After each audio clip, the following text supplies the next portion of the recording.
के भन्यौ त्यो त हेरौँला नि त्यसमा त दुई मात्रै छैन दिनु पर्यो नि आफूले बोलेको चिज लिनु पर्यो नि अब 1 तोलाको जिब्रो धेरै फड्कार्नु हुँदैन क्या ठीक छ तपाईको अब जसको जे फड्किन्छ त्यसले चाहिँ फड्काउनु हैन राजेन्द्र बानी बोलेको मेरै कानमा परेको हुनाले सभामुखले बोल्न पाउनुपर्छ भनेर बोलेको छु सभामुखले बोल्न दिनुस् सभाको समन्वय गरेर भन्दा सिट छोडेर जान पर्छ हैन भन्न त पर्यो त सुन्ने गरी त रजिस्ट्री गरेर चिठी पठाए भए हुन्थ्यो नि होला अहिले चाहिँ त्यो चिठी पठाउनु मतलब वो अलग ही लेभलको भन्दा त रासोपाका सांसदहरूको अहिले सभामुखको र सरकारका प्रधानमन्त्री मन्त्रीको बचाउमै तपाईहरुको चाहिँ सम्पूर्ण रूपमा दिन गएको छ तपाईहरु कतिपय ठाउँमा त वाशिङ पाउडर हो आफ्नो घरबाट बिहे गरेर अर्को घर गइसकेको दिदीको माया नमान्ने भन्ने हुन्छ र दिदीको पनि माया हुन्छ त्यसपछि भेनाजुको पनि माया हुन्छ भान्जा भान्जीको पनि माया हुन्छ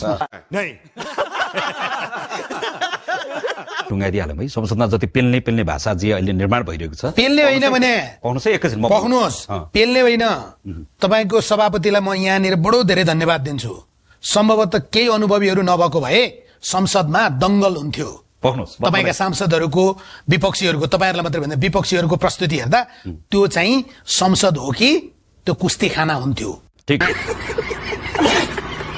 संसदमा पनि तपाईले भनेको जस्तो अराजक भएर भनौं है तपाईले यदि पेल्नै चाहेको भए धकेल्नै चाहेको भए ठेल्नै चाहेको भए नसुने पनि केही हुँदैन विपक्षीको कुरा सुन्दै नसुन्दा पनि केही फरक पर्दैन हामीसँग बहुमत छ हामी टेबल हान्दिन सक्छौं तर हाम्रो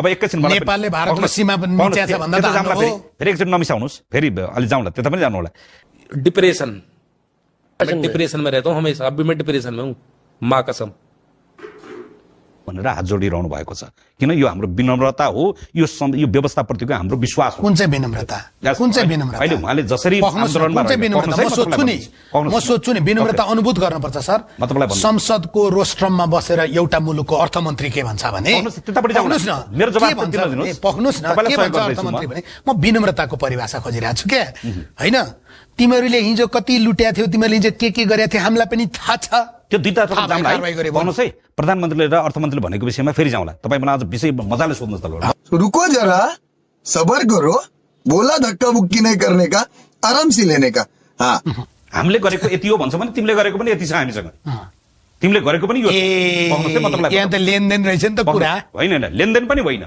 तिमीले गरेको कुरा यति गर्यौ अब हामीले नि यति गर्छौं अनि मिलाम त्यसो पनि होइन फेरि त्यसलाई तपाईले पत्रकारले राजेन्द्र बानीले त भन्न सुहाएको राजेन्द्र बानीले किन नसुहाउने तपाईले तपाई के भन्नु भएको छ पख्नुस् न म माथि प्रश्न उठाइछ मैले जवाफ दिनु पर्यो नि म स्वर्णिम वाग्ले होइन के मेरो जवाफ चाहिँ खगेन सुनारले दिने ठीक छ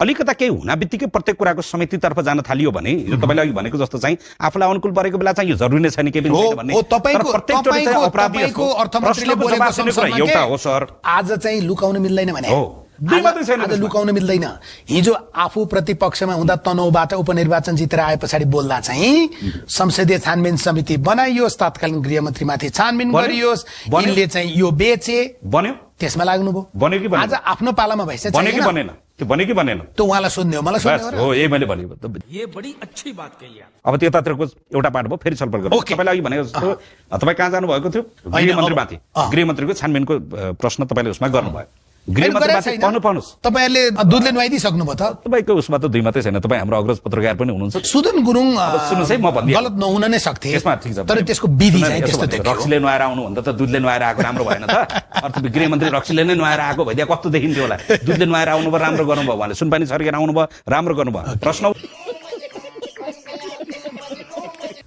यी युवाहरू कति छिटो कति धेरै धनी भइसकेका रहेछन् है युवामै यति धेरै एन्टरप्रेन्योर हुनु यति धेरै कमाउनु त राम्रो कुरा पनि हो नराम्रो के भयो त सरकार राज्यलाई ट्याक्स तिरेर उनीहरुको पेशा के थियो मैले आजको मितिमा तपाईले बोलेको भिडियोबाट कति पैसा आउँछ आजको समयमा त म तपाईलाई आज बताइदिउ मलाई यो कार्यक्रम चलाए बापत पैसा हैन मैले भने त्यो भिडियो चले बापत आउँदैन नि भोलिबाटको भिडियो चलाउने त्यो अनिता चलाउनेले आउँछ हुन पर्ने तर तपाईहरु त ताली ठोकेर बस्नु त्यसमा दुई मात्रै छैन त हामीले के भन्यौ त थाहा पाएको कुरा पहिला जानकारी हुँदैन होइन यो कुरामा अब म पेल्छु अब यो कुरामा म पेल्छु मैले के पेल्छु भने माननीय खगेन्द्र सुनारको स्टेटमेन्ट के हो भने बाँकेका जनता हेर्नुस् है तपाईको प्रतिनिधि के बोलिरहनु भएको छ दुई मात्रै छैन माननीय खगेन्द्र सुनारको स्टेटमेन्ट के हो भने नेपालले भारतको जमिन कैयन ठाउँमा मिचेको छ दुई मात्रै छैन के छैन त्यो जानकारी आएको कुरा प्रधानमन्त्री मैले थाहा पाए भन्दा के अपराध भयो त त्यो मिचेको रहेछ भन्ने कुराको रिपोर्ट मैले थाहा पाए भन्दा के अपराध भयो त्यसमै कहाँ मिचेको छ प्रधानमन्त्री कार्यालयका तर्फबाट अब हामीले के भन्यौ त्यो त हेरौँला नि, त्यसमा त दिनु त दिनु पर्यो नि, बोलिसकेपछि आफूले बोलेको चिज जिम्मा लिनु पर्यो नि। अब पाउनुहोस्, यसमा म तपाईँलाई बताइदिउँ पऱ्यो। उहाँले के भन्नुभयो, अब दुईटा देश बस्ने, मिलेन भने इङ्ल्यान्डसम्म बेलायतसम्मलाई त्यसलाई बोलाएर ल्याएर छलफल गरेर कहाँ कहाँ भएको थियो 1816 को सन्धिदेखि अहिलेसम्म भएको कुरामा त्यसलाई लिएर आउँला पनि हामीले नराम्रो के भन्यौँ त? हामीले मिच्या छौँ, ठिक गरेका छौँ, उनले मिच्या ठिक भयो, हामी मुखदर्शक भएर बस्छौँ भनेका छौँ हामीले। मतलब वो अलग ही लेवल का बंदा था। अहिले तपाईँले भनेको जस्तो यो बाँदरको सन्दर्भमा यो रासोपा आएपछि बाँदर आएको होइन नेपालमा। बाँदर पहिले पनि थियो होइन। अब रासोपा बाँदरले सम्भवतः नेपाली भाषा बुझ्थ्यो भने चाहिँ ती मान्छेको अधिकार छ। काण्डमा पर्ने जति जिम्मा चाहिँ ठ्याक्कै तपाईँले लिएछ होइन। यसो सब मैले फेरि पनि भने बोल्दै गर्दाखेरि पर्ने कुरा मैले अहिले पनि के बताउन खोजेँ, एक तोलाको जिब्रो धेरै फड्कार्नु हुँदैन क्या। ठिक छ तपाईँको, अब जसको जे फड्किन्छ त्यसले त्यही फड्काउनु भने राजेन्द्र बानियाको पनि त्यही फड्किने हो, जसको जे बिक्री हुन्छ त्यसले त्यही होइन, जोसँग जे छ त्यसले त्यही बेच्ने हो। त्यसैले गर्दाखेरि बाँदरको सन्दर्भमा उहाँ पहिला पनि 3 चोटि सांसद भइसक्नु भएको छ। उहाँ पहिला 3 चोटि अहिले सहित होइन भनेको जो यस अब अहिलेलाई लिएर 3 चोटि सांसद भइसक्नु भएछ उहाँले। अघि पनि गर्नु मैले पहिला पनि सरकारलाई भने सुनेन भन्नुभयो। रुको जरा, सबर करो, बोला धक्का बुक्की नहीं करने का। सर्वप्रथम उहाँले आफ्नो दाई भाउजूलाई ल्याएर हतकडी लगाइदिनु पर्यो। ससम्मान हामीलाई भन्नु यति मात्रै छ, भन्नुपर्ने कुरा यति मात्रै हो। जसले 75 वर्ष देश लुट्यो, जसले 75 वर्ष कांग्रेसको नाममा, लोकतन्त्रको नाममा, प्रजातन्त्रको नाममा लोकतन्त्रको ठेक्का लगाएर देश लुटेर भाग्न पाइन्छ, दाई भाउजूलाई भगाएर लकटेर यहाँ हामीलाई सुशासनको क्लास दिन पाइन्छ, जसले बाख्रा पालनको नाममा करोडौं रुपियाँ भ्रष्टाचार गरेको छ, जसले देश लुटेको छ, जसले अनुदानको नाममा सारा ध्वस्त पारेको छ, उसले आएर हामीलाई क्लास दिनु पर्दैन। उसले आएर रवि लामिछानेलाई पढाउनु पर्दैन। उसले आएर बालन शाहलाई राष्ट्रियताका कुरा पढाउनु पर्दैन। आतंककारी, भ्रष्टाचारी, बलात्कारीहरूले आएर हामीलाई सुशासनको क्लास दिन जरुरी छैन। ये बड़ी अच्छी बात कही आप। अब उहाँहरूलाई राष्ट्रिय स्वतन्त्र पार्टीको यो लहर पचाउन धौ भएको छ, त्यो अडाउन धौ भएको छ। यत्रो मान्छे हेर्दाखेरि भनी चक्कर लागेको छ उहाँहरूलाई चाहिँ। शान्तारानी परिवारको गीत थियो नि, म त ढले ढले ढले ढले भनेको जस्तो चाहिँ हिजो गगन थापा, प्रदीप गेवालीहरूलाई चाहिँ यत्रा रासोपाको कार्यकर्ता देख्दा म त ढल्ले ढले ढले ढले भने जस्तो चाहिँ भा हुनाले चक्कर लागेर त्यसो बोल्नु भएको होला। म पनि त्यो बोर्डर लाइनको एउटा सांसद हो। त्यहाँ सांसद त्यो बोर्डरको एउटा सांसद हुँदै गर्दा केही भूमि नेपालले पनि मुछेको छ, केही भूमि भारतले पनि मिचेको छ भन्ने कुरा नेपालले पनि मिचेको छ हैन। तपाईँ यसरी झगडा गर्नुभयो भने त फेरि अब तपाईँ मात्रै बोल्नुहोस्, मलाई त्यो सोध्ने यो गरिरहनु छ। पहिला मेरो कुरा भन्न दिनुहोस्, तपाईँ व्यक्तिगत कुरा नगर्नुहोस्। अब तपाईँले क्वेसन एन्सरको कुरा गर्नुहोस्। म तपाईँलाई यही भन्दैछु, त्यो कसले भनेको?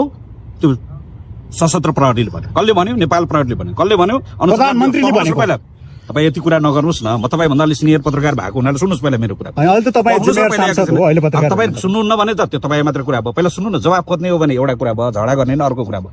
अबे साले, जो माफ करना, 5000 रुपियाँ ठग्यो भन्ने हो। चन्दा आतंक पैसा उठाउनुहोस् न एकजना मान्छे। मैले यति मात्रै छ, भोलि त्यही माइतीको मण्डलामा म लाइन लगाएर तिर्दिन्छु पैसा। मैले लगेको कति रुपियाँ हो, कोसँग लगेको, कहाँ लगेको? म त एउटा सामाजिक अभियान गरेर मान्छे कोहीले हात थाप्दै गर्दा भिक्षा हालिदिन्छन् भने मेरो भन्नु केही पनि छैन। म अहिले पनि भिक्षा मागिरहेको छु, चन्दा होइन भिक्षा मागिरहेको छु।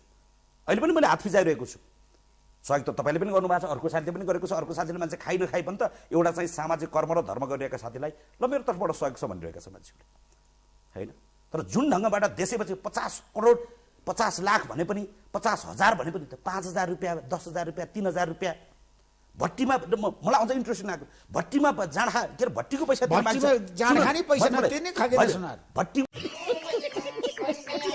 मैले गरेको अपराध के हो ल आज यसमा बताउनुहोस्। मैले फेरि पनि भने यहाँ अहिले मलाई यता कतापट्टि लेखिएको छ 1 रुपियाँ ठग्यो, के अरे 5,000 ठग्यो, 10,000 ठग्यो, 1 रुपियाँ ठग्यो। यो पाउनुहोस् है। अझ त्योभन्दा अर्को अझै एउटा मुद्दा अर्को चाहिँ सेतो पार्टीले एउटा उसमा के लेख्यो भने अर्को फेरि हेर्नुहोस् आजको न्युज फेरि के भनेको यसले। सेतो पार्टीले के लेख्यो भने कांग्रेसका महाधिवेशन प्रतिनिधि हुन् खगेन्द्र सुनार। अब यो बारे पनि अलिकति स्पष्ट गरौँ। तपाईँ नेपाली कांग्रेस नेता होइन? पहिला म तपाईँलाई स्पष्ट रूपमा म तपाईँलाई बताइदिनु, त्यो त तपाईँले नै क्यामेरा लिएर फोटो खिच्न जा भनेर पठायो हो नि त। यसमा त फेरि मलाई किन फेरि यता यता तै होइन तै होइन किन भन्नुहुन्छ? तपाईँ लगे तपाईँ कांग्रेस हो भने म पनि हो त हो। तपाईँ कांग्रेस बताउनुहोस् आज।